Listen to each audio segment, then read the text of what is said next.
Bendiciones, mis hermanos, les habla Teo Hernández. Hoy día, mis hermanos, voy a compartirles un capítulo más de las Sagradas Escrituras, capítulo número 32.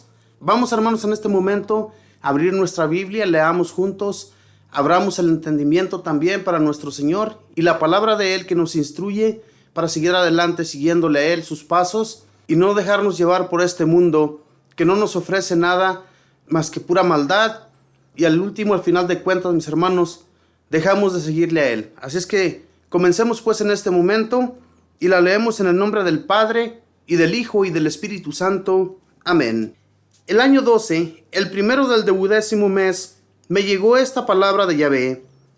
Hijo de hombre, entona un canto fúnebre sobre Faraón, rey de Egipto. Dirás esto: ¿cómo? ¿Desapareció el león de las naciones? Tú eras como el dragón de los mares, hacías hervir las aguas, las removías con tus patas y producías las olas. Esto dice Yahvé: te echaré mi red y te arrastraré a la orilla con mis cuerdas. Te dejaré botado en el suelo, te esparciré por los campos, haré que sobre ti bajen los pájaros del cielo, las fieras de la tierra te devorarán. Expondré tus carnes en la montaña, llenaré los valles con tus restos, y con tu sangre regaré el país el día de tu muerte. Cubriré los cielos y oscureceré las estrellas, cubriré el sol con nubes, y la luna no alumbrará más. Por culpa tuya, apagaré todas las estrellas del cielo, y extenderé sobre tu país las tinieblas. Palabra de Yahvé. Muchos pueblos se estremecerán cuando anuncie tu ruina a las naciones, a países que no conocías. Numerosos pueblos quedarán espantados al ver tu suerte. Sus reyes se pondrán a tiritar cuando haga pasar mi espada delante de ellos. Cada uno temerá por su vida en el día de tu ruina. Esto dice Yahvé: la espada del rey de Babilonia llegará a tu tierra. Haré que caigan multitudes por la espada de sus guerreros. Los sepultureros de los pueblos acabarán con el orgullo de Egipto, y todo su pueblo será exterminado. Haré perecer todos sus rebaños a orillas de las grandes aguas, ya no las removerá ni el pie del hombre, ni las pezuñas del ganado. Entonces se calmarán las aguas de Egipto, y sus ríos se deslizarán como el aceite. Palabra de Yahvé. Arrasaré a Egipto, mataré a sus habitantes, y quedará completamente vacío. Entonces sabrán que yo soy Yahvé. Las hijas de las naciones entonarán este canto fúnebre. Lo cantarán refiriéndose a Egipto y a su pueblo. Cantarán este canto fúnebre. Palabra de Yahvé. El 12º año, el 15 del primer mes, se me comunicó esta palabra de Yahvé. Hijo de hombre, lamentate por la gloria de Egipto, porque yo los voy a lanzar allí donde están los que bajan al sepulcro, y serán reunidos con todos los demás que fueron pasados a cuchillo. Egipto ha sido entregada, y la llevan con todos sus habitantes. En el reino de los muertos, los héroes más valientes, junto con los auxiliares de Faraón, le dirán: ¿por qué van a ser tratados mejor que los demás? Baja, y quédate entre los incircuncisos, que perecieron al filo de la espada. Ahí están Asur y todo su ejército masacrado. Pusieron sus tumbas en el fondo de la morada de los muertos, y todo ese ejército rodea la tumba de Asur. Los que sembraban el terror por la tierra de los vivos fueron todos masacrados a espada. Ahí están Elam y todo su pueblo agrupado alrededor de su tumba. También ellos sembraron el terror por la tierra de los vivos, pero fueron masacrados a espada. Estos circuncisiosos bajaron a la morada de los muertos, arrastrando su vergüenza hasta donde los que bajan a la tumba. Los pusieron entre en medio de sus víctimas. Allí están Masoc, Tubal y todo su pueblo en las tumbas que lo rodean. Todos esos incircuncisiosos sembraron el terror en la tierra de los vivos y luego cayeron a espada. Están todos acostados con los héroes antiguos, porque estos hombres bajaron a la morada de los muertos con las armas en la mano. Pusieron sus espadas sobre sus cabezas y sus escudos sobre sus huesos, porque su valentía los hacía temblar en la tierra de los vivos. Tú también te acostarás entre en medio de los incircuncisiosos, junto con las víctimas de la espada. Ahí están Edom, sus reyes y sus jefes. A pesar de su valor, cayeron a espada, igual que los demás. Están acostados con los circunciciosos, junto con los que bajan a la tumba. Ahí están todos los príncipes del norte y los hombres de Sidón. Bajaron con todo su prestigio, a pesar de su valentía. Estos circunciciosos están acostados entre las víctimas de la espada. Arrastraron su vergüenza hasta donde los que bajan a la tumba. Al verlos, Faraón se consolará por su ejército que cayó bajo la espada, palabra de Yahvé.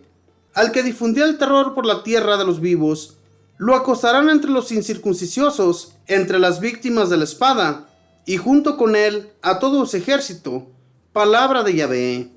Palabra de Dios, te alabamos, Señor.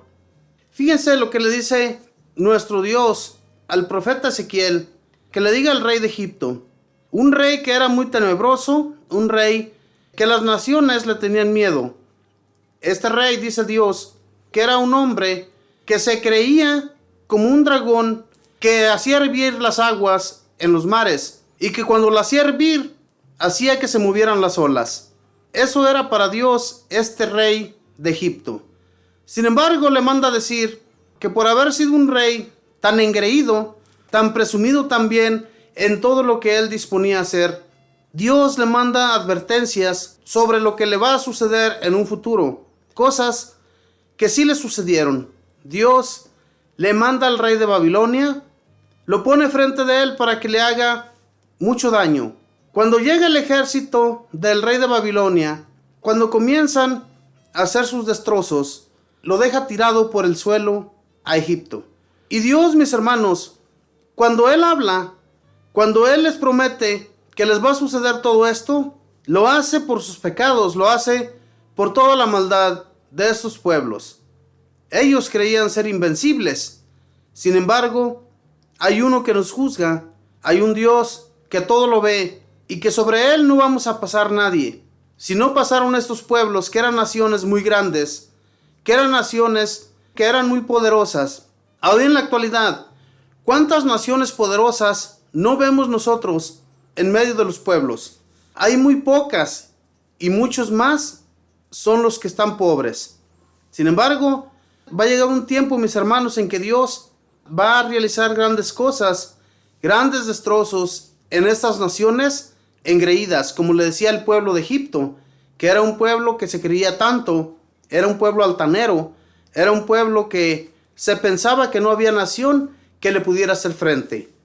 Sin embargo, recordemos que Dios, cuando exaltó a este rey de Babilonia, cuando le dio todo ese poder, fue para eso, para que a todas esas naciones que eran tan creídas, a todas esas naciones que hacían mucho daño inclusive a sus mismos habitantes, Dios decide que se los va a enviar a ellos para que los tranquilice y así se den cuenta de que no hay otro Dios fuera de Él. Dios dispuso a este hombre para que les hiciera daño y también a todos los habitantes de Egipto les iba a ir muy mal.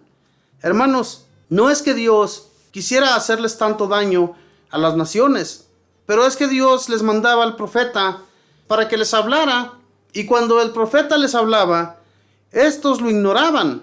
Pensaban que estas palabras se las inventaba el profeta.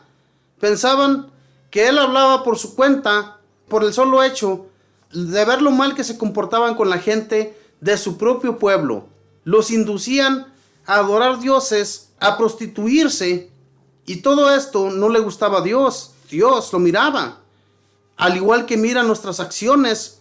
Cuando nosotros también hacemos cosas que no le agradan a Dios, también nos merecemos un castigo de Dios, y claro que nos lo da. A veces pensamos que Dios no nos castiga. Claro que nos castiga, y bien merecidos nos tenemos el castigo. ¿Por qué? Porque somos personas que no queremos un cambio. Somos personas que queremos seguir viviendo de la misma manera que hemos vivido siempre, cometiendo daños, cometiendo pecados y no tomando en cuenta a Dios, que allí nos está viendo, y que a veces, aunque nos demos cuenta de que Él está allí, no nos importa. Seguimos cometiendo los males. Entonces, hermanos, si queremos que Dios que nos ve y que nos ama, Él nos protege y nos cuida siempre, siempre y cuando, como les digo, nos comportemos y llevemos una vida bien ante Él. Pero si continuamos haciendo males, si continuamos llevando a cabo toda clase de maldades, Dios nos va a dar nuestro merecido. Y cuando esto suceda, no nos enojemos ni le echemos la culpa a Dios, porque Dios nos reprende para que volvamos al camino, a ese camino que queremos muy prontamente abandonarlo. Si ya conocemos de Dios, si ya estamos en sus caminos, ¿por qué lo vamos a abandonar? Este pueblo lo abandonaba cada que se le pegaba en gana. Egipto era un pueblo que había acogido a la nación de Israel, los había tenido entre ellos, en medio de ellos, y Dios también amaba a esta nación, y por eso les mandaba sus castigos, para que se dieran cuenta de que con Él no se juega. Con Dios, mis hermanos, no podemos nosotros ni siquiera andar de aquí para allá, tratando de envolverlo a Él en nuestros gustos, en como queremos a veces que nuestros amigos sean como nosotros. Con Dios no podemos hacer eso. A Dios no lo podemos nosotros inducir en lo que nosotros llevamos a cabo, porque Él es un Dios todopoderoso. Él es un Dios que a sus decisiones no las podemos nosotros deshacer, ¿verdad? Todo lo que Dios se dispone a hacer, ya hagan de cuenta que ya está hecho, porque Dios así es. Nosotros no podemos cambiarle su modo de pensar. Él puede cambiar el nuestro, pero nosotros el de Él no podemos, porque recordemos que Él nos hizo de la nada. Aquí estamos en una tierra en la que Él nos ha puesto, pero es porque Él así lo quiso y no porque nosotros no lo merecemos. Hermanos, sigamos a Dios de todo corazón. No volteemos nuestras espaldas al Dios que nos hizo, al Dios que nos ama y que nos guía por los buenos caminos. Que Dios les bendiga, que pasen un feliz día.